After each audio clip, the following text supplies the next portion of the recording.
Entonces vamos aquí a la esquina. Gracias, Presidenta. Buenos días. Rodrigo Muñoz, de NX Noticias. Me gustaría comenzar con la secretaria Citlali, preguntarle específicamente sobre esta línea de las mujeres, el 079. ¿Qué atención es la que podrán recibir las mujeres? ¿A qué dependencias se les podrá canalizar? ¿Qué tipo de especialistas podrán recibirlas y atenderlas? Y sobre todo, si tendrá cobertura nacional y qué tipo de emergencias serán las que podrán ellas denunciar a través de esta línea. Gracias. Sí, muchas gracias. Es un esfuerzo que se realizó con la Agencia de Transformación Digital, que como ya también se ha anunciado aquí en esta mañanera, tendrá lo que se ha denominado el CABI, el Centro de Atención, digamos, para todo el país. Tiene un centro de operadores y operadoras. La idea es que las mujeres, ante cualquier violación a sus derechos, necesidad de orientación o alguna emergencia, puedan marcar a esa línea, y ahí, digamos, hay todo un árbol de decisiones para canalizar, ya sea alguna secretaría. Por ejemplo, ahora que hemos prohibido, que la presidenta impulsó esta prohibición de tener una diferencia en el salario si tiene el mismo puesto un hombre o una mujer. Si una mujer dice, bueno, se está violando ese derecho, puede marcar ahí y canalizamos a la Secretaría del Trabajo. Digamos, por un lado es la canalización para la garantía de los derechos, la orientación y la atención, y frente a una emergencia inmediata de riesgo, por ejemplo, feminicidia, se canaliza el 911, y la Secretaría de las Mujeres con la Agencia Digital le da seguimiento a todas estas solicitudes que tendrán las mujeres para dar, digamos, este acompañamiento de que se garantice la atención, ya sea urgente o sea de seguimiento con más tiempo. Y en los centros libres, junto con las secretarías de las mujeres y los institutos de las mujeres, habrá personas, digamos, especializadas para darle seguimiento a estas atenciones que lleguen a la línea. Secretaria, dentro de las fiscalías estatales se está trabajando en coordinación para crear ciertos órganos especializados en esta atención. Se lo pregunto porque, por ejemplo, el día de ayer la fiscal de Capitalina explicaba que se crearon algunos organismos especiales dentro de la Fiscalía General de Justicia para atender específicamente, por ejemplo, temas o delitos como los feminicidios. ¿Se está colaborando con las fiscalías estatales para crear estas? Sí, recordar que la presidenta de la República presentó una serie de reformas constitucionales y legales al inicio de este sexenio, y eso obliga, digamos, a las fiscalías a tener áreas especializadas y a redoblar esfuerzos por parte también de las fiscalías, de los ministerios públicos y de los tribunales locales, y estamos trabajando muy de la mano, justamente porque mucha de la impunidad que a veces vivimos las mujeres frente a las violencias se pueden corregir con acciones en las fiscalías, en los ministerios públicos y con las propias decisiones que toman los jueces y las jueces. Gracias. Presidenta, mi segunda pregunta. En la Ciudad de México, nosotros con Ernestina Godoy, que fue la fiscal general de justicia, ella hizo la fiscalía especializada para atender feminicidios. Y ahí se desarrollaron una serie de metodologías para disminuir o prácticamente erradicar la impunidad frente a un homicidio de una mujer que fue víctima por el solo hecho de ser mujer. Y el objetivo es que sea creado en todo el país. Eso ya está en las leyes. Eso tiene que desarrollarlo pues los gobernadores y los fiscales generales de justicia en cada uno de los estados. Y la línea 079, opción 1, se está capacitando actualmente a personas que van a estar contestando esta línea. A partir del 1 de mayo va a funcionar, y todas las mujeres mexicanas pueden hablar para tener una orientación. Pero en particular aquellas mujeres que viven una situación de violencia pueden marcar ahí para tener una orientación, o incluso en caso de emergencia, y quien contesta no solamente lo envía al 911, sino tiene la obligación de darle seguimiento a esta denuncia y que realmente se haya atendido. Si una mujer llamó y después por alguna razón cuelga, no vuelve a llamar, el equipo de telefonistas que está en este centro tiene la obligación de volver a buscarla para poder saber en qué situación está y si requiere algún apoyo. Y es el centro telefónico, pero es una red de todas las instituciones de gobierno federal y estatales para atender la necesidad de las mujeres. Perfecto. La segunda pregunta sería para el ministro o la consejera. Ayer el senador Gerardo Fernández Noroña reconocía que quizá habría algunos perfiles que no serían aptos de candidaturas hacia esta elección del Poder Judicial y exhortó al INE a que quizá hiciera ahí pues una eliminación de estos perfiles.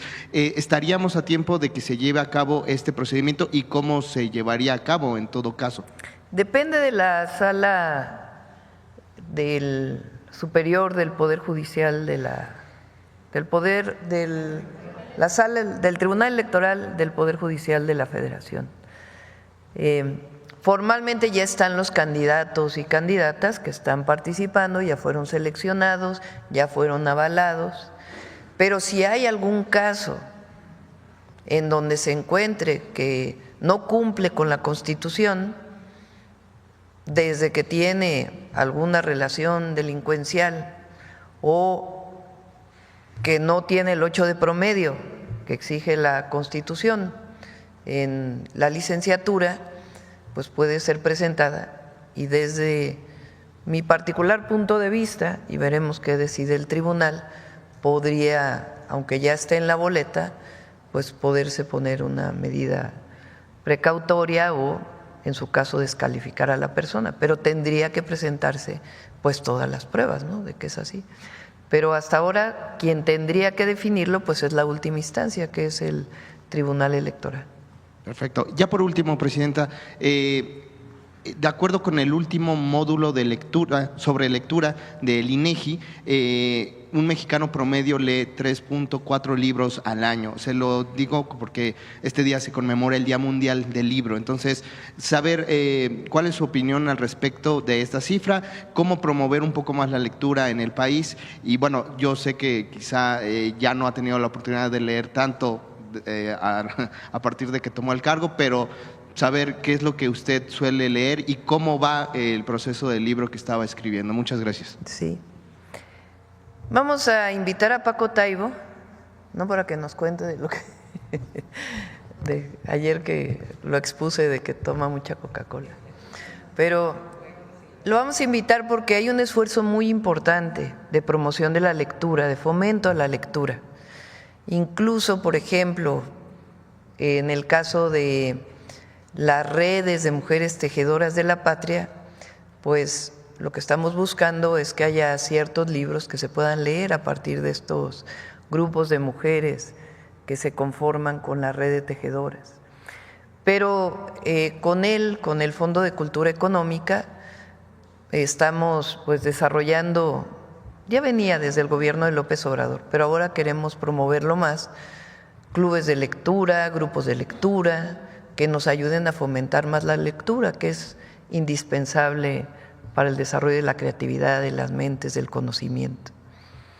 Eso por un lado, y lo vamos a invitar para que conozcan pues todo lo que estamos haciendo en este sentido y buscar que lo que él se ha dedicado toda la vida, que lo ha hecho también con la brigada de Para Leer en Libertad, que es que los libros sean accesibles, porque no es que las mexicanas y los mexicanos no quieran leer, sino que a veces no hay accesibilidad al libro. Y por eso las ferias del libro que se fomentan, particularmente en la ciudad, por ejemplo, o en otros lugares, que fomenta mucho Para Leer en Libertad, pues tiene ese objetivo, que los libros sean accesibles al pueblo de México. Entonces, ese es uno. La otra, bueno, ahora estoy leyendo ya llevo un rato porque la verdad es que a veces nos tiene mucho tiempo, pero la biografía de Angela Merkel, que la publicó hace algunos meses, y eso es lo que estoy leyendo, aunque en muchas cosas pues no coincidimos con su pensamiento, Ella, pues, una mujer más conservadora, de promoción del modelo neoliberal, pues es una mujer que tuvo un significado muy importante, no solo para Alemania, sino para Europa. Entonces estoy leyendo su biografía y el libro que nos comprometimos desde hace rato, aproveché para terminarlo ahora en algunos comentarios que me hicieron algunos compañeros que se los di a leer. Para terminarlo de editar estamos buscando las fotografías. Es un diario en realidad de los 3 meses y medio que estuvimos en transición con el presidente López Obrador y algunas reflexiones y reflexiones también sobre lo que fui viviendo en ese momento y también recordar pues lo que es este proceso de transición de el momento histórico que estamos viviendo. Entonces ahora sí ya lo mandamos a un editor final para que ya podamos enviarlo a una editorial para su publicación. Bueno, vamos a ver por acá. Buenos días, Presidenta. Elia Cruz de La Hoguera. Quisiera una precisión nada más sobre los centros libres. ¿Estos funcionarán también como albergue o no? Son más bien centros de atención y de promoción y de desarrollo de las mujeres y se van a hacer en todo el país. Entonces, la idea es que cada centro tenga por lo menos una abogada, ¿no? A ver, ¿por qué no platicas? Un poquito más. Sí, cada centro tendrá una atención, digamos, preventiva o inmediata, una abogada, una psicóloga, una trabajadora social, pero además hay otro programa que sigue, digamos, acompañando lo que hacía la CONAVIM, los refugios, los centros de justicia y unidades de atención específicos, digamos, para la violencia. Entonces, digamos, como bien lo dijo la presidenta, son centros de atención, de fomento de la autonomía, de la organización y de una primera, digamos, orientación frente a la violencia. Gracias, secretaria. Presidenta, hace un mes aproximadamente yo le planteaba el tema de los dinamos, de que había una especie de vacío legal para que las autoridades, ya sea federales o locales, se hicieran cargo de esa zona.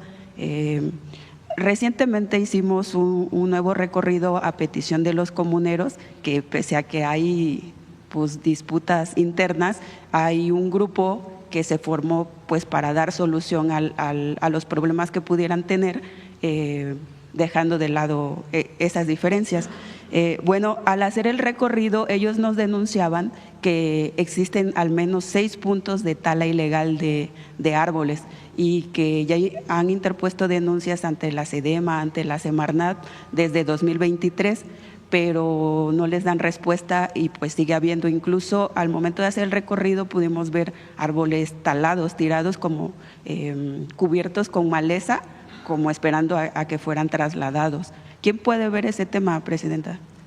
Desde la vez que preguntaste, lo está atendiendo la Semarnat. No tengo en este momento los avances con la jefa de gobierno y en particular la secretaria de Medio Ambiente de la ciudad, Julia Álvarez y Casa. Entonces, si nos permiten, les preguntamos cómo va el trabajo y lo presentamos aquí. Ok, Presidenta, muchas gracias. Ellos también denunciaban otro tema que me parece que es muy relevante y que es la invasión de las colonias que están al lado o en los extremos del afluente del río Magdalena, del bosque en general. Ellos calculan que al menos ya ha crecido la mancha urbana y se ha comido parte del bosque al menos en 50 hectáreas. Esas colonias pues han ido avanzando. Ellos también denunciaban que no solamente se ha permitido por parte de los gobiernos locales, en este caso de la alcaldía Magdalena Contreras, sino que se ha intentado legalizar esos asentamientos irregulares, tanto que el alcalde de la administración pasada, Gerardo Quijano, priista, dotó a esas colonias de adoquines para ponerlas en las calles, les dio tuberías para que tuvieran acceso al agua y también ya se les dio electricidad, pese a que algunas zonas ya habían demolido algunas casas, pero pues se volvió a poblar porque ya tienen los servicios. Ese tema, ¿quién debería resolverlo para que ya no sigan invadiendo más espacio? Esa zona y otras zonas de la ciudad, y no solamente de la Ciudad de México, sino de otros lugares de la República, en algunos casos hay asentamientos que tienen muchísimos años. Estamos hablando de 30, 40 años. La ley ambiental de la Ciudad de México en particular tiene un esquema para definir si es factible que sean regularizados o si es factible que haya cambio de uso de suelo. Y es un proceso pues que lleva tiempo y tiene que ver pues con desde cuándo están los asentamientos y las condiciones en las que viven las personas y qué tanto impactan al medio ambiente y qué tanto se puede restaurar también ecológicamente otras áreas. En el caso de nuevos asentamientos, quien lo ve principalmente es el gobierno de la ciudad, pero pues tiene todo el apoyo del gobierno federal para poderlo atender. Han estado atendiendo desde el gobierno de la ciudad, nos informa Clara Brugada, ella viene los lunes al gabinete de seguridad y ella nos informa muchas veces las áreas que se han recuperado de recientes crecimientos de la mancha urbana sobre el suelo de conservación. Entonces, habría que ver en particular en Magdalena Contreras qué característica tienen estos asentamientos. Pero con gusto lo presentamos un día para que pueda incluso pues venir si es necesario la jefa de gobierno. Y finalmente sobre ese tema, Presidenta, los comuneros también piden coordinación. Usted me mencionaba la vez pasada que iban a buscar esa coordinación del gobierno federal con el gobierno local. Compañeros que cubren la fuente le preguntaron y parece ser que todavía no ha habido sí ha habido contacto. Ya comunicación, reuniones y con gusto presentamos los avances.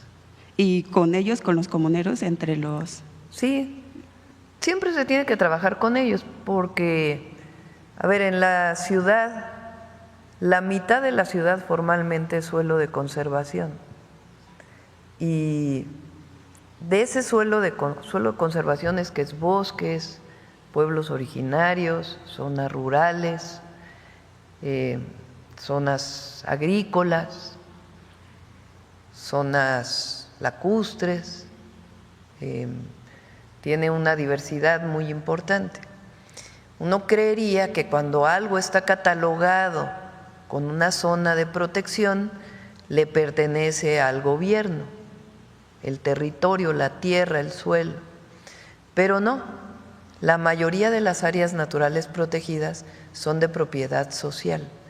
También es el caso de la Ciudad de México. Y en particular la Magdalena Contreras sigue siendo tierra comunal.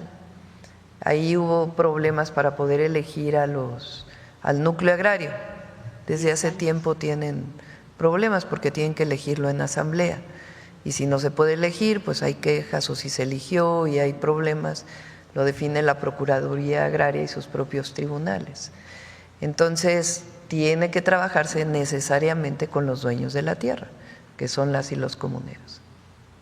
Muchas gracias, Presidenta. En otro tema de interés nacional, quisiera preguntarle cómo le fue a la Secretaria de Medio Ambiente, Alicia Bárcena, en su encuentro con Lee Sendil, el director de la Agencia de Protección Ambiental de Estados Unidos, porque ayer hacía una especie de petición, reclamo a México diciendo que ya dejara de vertir aguas contaminadas al Pacífico. Bueno, ayer incluso la declaración del titular de la Agencia de Protección Ambiental de los Estados Unidos hace una conferencia de prensa y ahí dice que se reunió con Alicia Bárcenas en el consulado de San Diego y ahí él mismo relata que se llegaron a acuerdos y que estos acuerdos pues tienen que ver con qué hace México y qué hace Estados Unidos.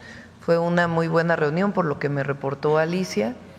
Y también, si gustan que venga a informarnos, apenas voy a reunirme con ella porque el objetivo es no solamente la planta de tratamiento que ya está en funcionamiento, sino también algunas otras acciones indispensables para sanear ya permanentemente el río Tijuana. Algunas las tiene que hacer el gobierno de los Estados Unidos en San Diego y otra parte la tiene que hacer el gobierno de México en Tijuana y Rosarito. ¿Cómo cuáles acciones serían, presidenta? Si quieren ya ella que venga a presentarlo, pero fue una muy buena reunión, como dijimos que iba a ser, porque cuando hay decisión de que haya coordinación y colaboración, las cosas siempre salen bien. Entonces, así fue la actitud por parte del titular de la EPA y también pues de la titular de la Secretaría de Medio Ambiente y Recursos Naturales. Sí, hubo una serie de acuerdos, ella me va a informar ahora cuál es la continuidad que se le va a dar. Y si ustedes escuchan la conferencia de prensa y el comunicado de prensa que hizo el titular de la EPA, ahí pueden ver que, sobre todo al final del comunicado, dice que se tomaron una serie de acuerdos para avanzar en el saneamiento del río Tijuana. En otra pregunta, presidenta, quisiera preguntarle cuál es su opinión a esos audios que se filtraron ayer de un grupo de diputados de Morena que se quejaban de la secretaria de Bienestar aquí presente y que la acusaban, según ellos, de no responderles las llamadas, incluso aseguran que hay corrupción dentro de la secretaría y pedían hasta su salida. ¿De dónde salieron esos audios? De una reunión que sostuvieron los diputados ¿En dónde de la Cámara. ¿En dónde? ¿En dónde? Ah, gracias. Yo lo leí en Sin la jornada. comentarios. Yo lo leí en la jornada. Sí. Y por último, presidenta, ¿tiene alguna información o el Gabinete de Seguridad le ha dado alguna información acerca de esa? Bueno, sí tengo un comentario. Ariadna hace un excelente trabajo. Es una mujer extraordinaria. No es fácil coordinar a todas y todos los servidores de la nación en todo el territorio nacional. Tampoco es sencillo que se desarrollen todos los programas de bienestar permanentemente. Platícales nada más, Ariadna, todo lo que están haciendo desde bienestar este mes, nada más este mes, platícales. Sí, gracias. Es que el otro día tuvimos reunión de programas y le digo a la presidenta, nada más me tiene paciencia porque son como 30 cosas. Estamos haciendo el censo de salud y bienestar.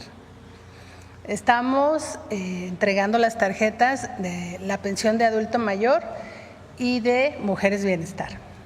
Estamos revisando todos los expedientes de la pensión de discapacidad, que casi se registraron 270,000 personas y tenemos que verificar que sea discapacidad permanente. También iniciamos el día 14 el censo de Infonavit. Vamos a visitar 842,000 viviendas para todo este proyecto que ha presentado el ingeniero Octavio Romero y estamos en esa tarea. También ya se concluyó, nos faltaban como 8,000 asambleas de la Escuela Es Nuestra, de 65,000 asambleas. También estamos trabajando, ya se están realizando 20,000 asambleas del Fondo de Aportaciones a la Infraestructura Social, que la presidenta dispuso que el 10% fuera para la población indígena. Concluimos también el día, entre lunes y martes, el día de ayer, de hecho estuvimos con el director del ISSSTE y entregamos 562 tarjetas para la clínica Es Nuestra, para la recuperación de los centros de salud de primer nivel del ISSSTE, que este año se incorporó. También ya acabamos de realizar 7,457 asambleas de las tiendas de alimentación para el bienestar, de las tiendas para el bienestar que se van a rehabilitar. Se hicieron comités. En la primera semana de mayo vamos a entregar las tarjetas, acompañando a la ingeniera María Luisa Albores para la remodelación de estas tiendas. Y bueno, seguramente en mayo, junio estaremos haciendo las asambleas, que son casi 12,000, de las clínicas de primer nivel del IMSS Bienestar y del IMSS que hicimos el año pasado. Y bueno, se siguen registrando a los programas durante el mes de junio, lo vamos a hacer en junio. No se lo había consultado a la presidenta, pero en motivo de del proceso. Vamos a hacer el siguiente registro en el mes de junio y tenemos que preparar todo ese esfuerzo. Las asambleas del componente indígena del país requieren de un esfuerzo importante porque hay que convocar a las comunidades en las lenguas, buscar a los traductores dentro de la comunidad o dentro de los servidores de la nación y pues vamos a arrancar en mayo, como ya lo dijo la presidenta, la visita ya de la manera con las enfermeras, dando las consultas en la visita domiciliaria. Y bueno, le decía yo a la presidenta hace una semana, que teníamos que hacer 100,000 asambleas entre abril y mayo. La escuela es nuestra, la clínica es nuestra, el FAIS, la tienda, que también tuvo su proceso de asamblea, de tal manera que el esfuerzo, pues hay una inversión importante de los recursos del pueblo, se tiene que procurar y bueno, pues agradecerle, presidenta, su solidaridad, su comentario, pero sobre todo la confianza y pues ahí seguimos trabajando y coordinando, ya somos 55,000 compañeros en territorio, entre enfermeras, servidores de la nación, que somos 30,000 y 20,000 enfermeras, así que pues a seguir trabajando. Gracias, presidenta. Gracias, secretaria. Fíjense que con Ariadna, nada más para que vean recientemente le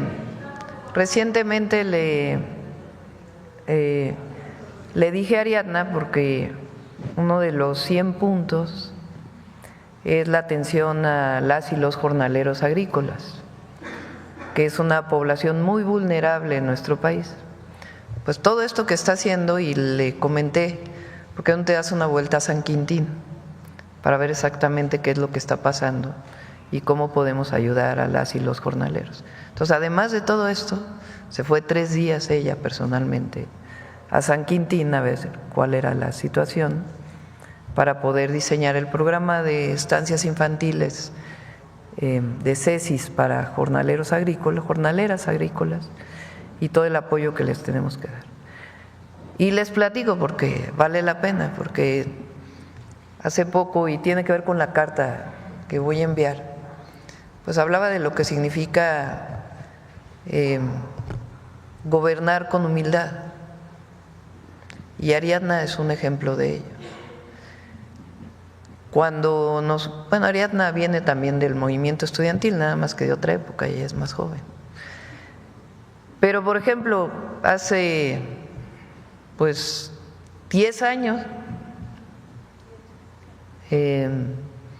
cuando había movilizaciones que participaba el presidente López Obrador, a veces se ponía un cerco, porque pues la gente venía a saludar y pues para evitar que se ponía una cuerda, ¿no? Pues ahí estábamos Ariadna y yo con la cuerda protegiendo pues a los que eran la descubierta, que se llamaba entonces, de las movilizaciones. Entonces, sí, no escuchamos en ese caso, porque además lo que se terminó también en el sexenio del presidente López Obrador, y que nosotros no lo vamos a abrir, es la gestión personal de un diputado o diputada para un programa social. El otro día lo comentábamos, que por cierto, la senadora Cecilia Guadiana, porque hablaron de ella, es una joven también extraordinaria, de mucha convicción, y vivió la muerte de su padre y ella continuó con la lucha, entonces una muy buena joven. Pero lo que no hacemos nosotros es la gestión personal de diputados y diputadas, eso se terminó, porque los programas son universales, y en el caso de no ser universales, es casa por casa como se define quién tiene el programa, a partir de una definición, no es a partir de una gestión de una persona. Claro, si una persona dice no tengo la pensión de discapacidad o de adulto mayor, estamos en el territorio, pues se atiende o vienen aquí a una gestión. Pero esta cosa de que las y los diputados tienen sus gestiones personales para poderse promover, pues eso no, la promoción en nuestro movimiento también es casa por casa, difundiendo, promoviendo, pero no teniendo el control de un programa social, eso ya no existe. Presidenta, por último, ¿tiene alguna información o el Gabinete de Seguridad le ha dado alguna información acerca de esta versión que sale de que el delegado del IMSS en Tamaulipas presuntamente fue detenido y después liberado? Sí, ¿quieres comentar algo, Zoe? Sí, muchas gracias, Presidenta. Efectivamente, ayer nos comunicaron de esta detención el día de ayer allá en Ciudad Victoria, en la calle Francisco y Madero, por parte de la Policía Estatal. Se hace, venía circulando en su vehículo, en el vehículo de la propia delegación del IMSS, junto con el conductor, el doctor José Luis Aranza, y posteriormente fue conducido a la Secretaría General de Gobierno. La propia Secretaría de Seguridad y su vocero de seguridad allá en Tamaulipas señaló que no había confirmación de ningún hecho delictivo, ni tampoco de la presencia de armas, del uso exclusivo del ejército, como se mencionó, ni de dinero. Tenemos una clara convicción de seguir luchando contra cuestiones que tengan que ver con delincuencia organizada, con corrupción, sobre todo lo que involucre los temas de abasto de medicamentos, la que el doctor Aranza se ha desempeñado durante 33 años en la institución. Fue producto de este concurso de las delegaciones del IMSS, empezó en 2020 en Tlaxcala, luego estuvo en Hidalgo y a partir de noviembre allá en Tamaulipas, que de hecho actualmente la coordinación de la Jefatura de Servicios Administrativos está encabezada por el general Perea, un general en retiro que nos ayuda en la parte de la coordinación de seguridad, porque pues, ha sido un tema complejo allá en Tamaulipas. Sin embargo, pues no se nos informó eso, que después de esta detención pues que se hizo, no, como corrieron versiones de que había estado en la Fiscalía General, en la delegación de la Fiscalía General de la República, es falso. Simplemente se hizo el paro, digamos, del vehículo y posteriormente tuvo una conversación con el secretario general de Gobierno. Estuvimos en comunicación también con el gobernador del estado. Se dice que por una llamada anónima, eso es lo que sabemos. No sabemos de dónde. Se está investigando, pero no son fotos de las que se tenga conocimiento oficial. Lo que nos informaron hoy en el gabinete de seguridad es que él es detenido y él asegura que no llevaba nada y que en todo caso le estaban plantando un arma o la policía estatal. Entonces, pues lo que pedimos nosotros, lo dije en el gabinete, pues es que la Fiscalía del Estado revise realmente qué fue lo que ocurrió. Si realmente fue un policía, un grupo de policías que actuaron indebidamente, pues que sean sancionados este grupo de policías.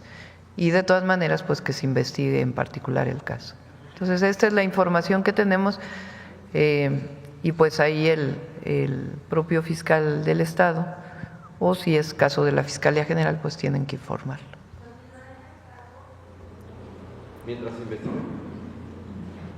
Pues es un médico que, o sea, la propia Fiscalía tiene que darnos más información y en caso de que realmente hubo esta situación por parte de algunos policías, pues también tiene que revisarse y ser sancionados, ¿no? Entonces vamos a esperar el día de hoy, si les parece, a ver cuál es la información que da la Fiscalía y en caso de él ser responsable, o sea, no va a haber impunidad en este caso como en ninguno. En caso de que haya sido responsabilidad de la policía, pues tiene que sancionarse y en caso de que él tuviera algo, pues también tendría que sancionarse. Pero hay que revisar exactamente cómo fue el caso. Gracias, Presidenta. Sí, bueno.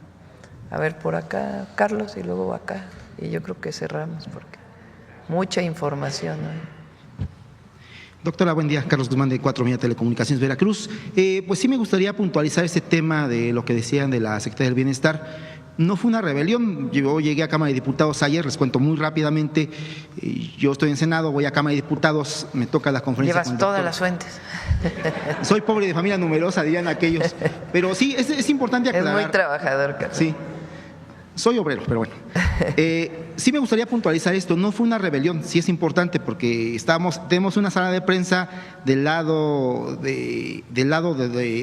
norte. Realmente estamos todos los compañeros. Ahí estaba el medio de comunicación que usted habla, que dijo 6 veces, preguntó de qué medio era, los audios. No es un audio, son varios. De inicio son de una diputada de Oaxaca. No voy a decir el nombre porque finalmente creo que ustedes lo saben más que nadie. Fue una reunión que tuve una puerta cerrada con la secretaria, o algo así nos dijo el doctor Monreal, si no, desmiéntalo de una vez porque es importante que se aclaren las cosas. Nos decía el doctor Monreal que iba a hablar con la secretaria, pero ya averiguando, porque esa es nuestra labor, y no soy reportero, como ya por acá mi tocayo, averiguamos que justamente fue el tema de los modos, no fue una cuestión de la secretaria, no es escudarla. Pero sí es importante que usted haga un llamado, como lo hizo hace ratito, a las legisladoras, porque básicamente son de Oaxaca, no es por el tema del Estado, pero son las formas en las que piden las cosas. No es la primera ocasión que lo hace, no voy a decir más, no es la primera ocasión que lo hace, pero sería bueno que usted como presidente hiciera un llamado a las formas, a que no se haga de esta forma la solicitud de programas sociales o esta cuestión, doctor. Es que no, aunque es decir, no puedo. Si un diputado o diputada está en territorio, algún adulto no tiene la pensión, etcétera, pues hay la forma de informarle a Bienestar para decirle, pues hay un adulto mayor que no tiene su pensión, como cualquier otro ciudadano, no es atribución exclusiva de un diputado o diputada. Incluso está la línea Bienestar para las personas que por alguna razón no tienen el programa de bienestar o el derecho social al que todas y todos los mexicanos deben tener acceso. Lo que sí no va a haber, porque no está bien, es que un diputado de algún partido o en particular del partido político del que provenimos quiera usufructuar un programa social. Eso no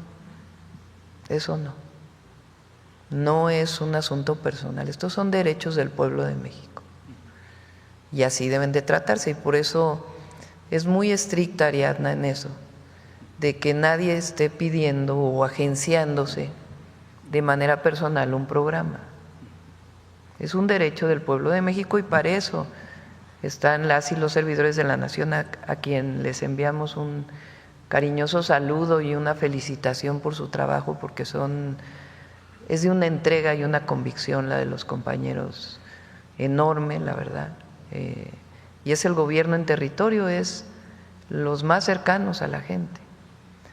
Entonces, y ya todo lo demás pues es ya también pues parte de la vida, no tenemos por qué hacer de esto pues algo.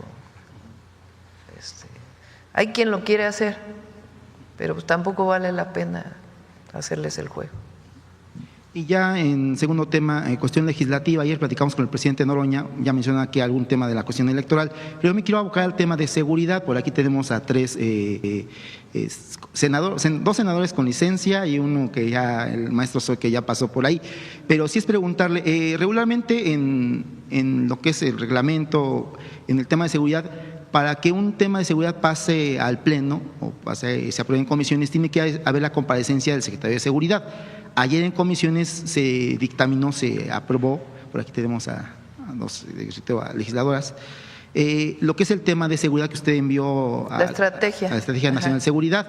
Sin embargo, no se dio la comparecencia del secretario Omar García Harfuch como se debe de hacer. Es preguntarle, ayer también justamente… Pues se tiene que dar, si es o sea, Omar nunca se ha negado a asistir al Senado, ni cuando se tiene que comparecer, pues se tiene que comparecer.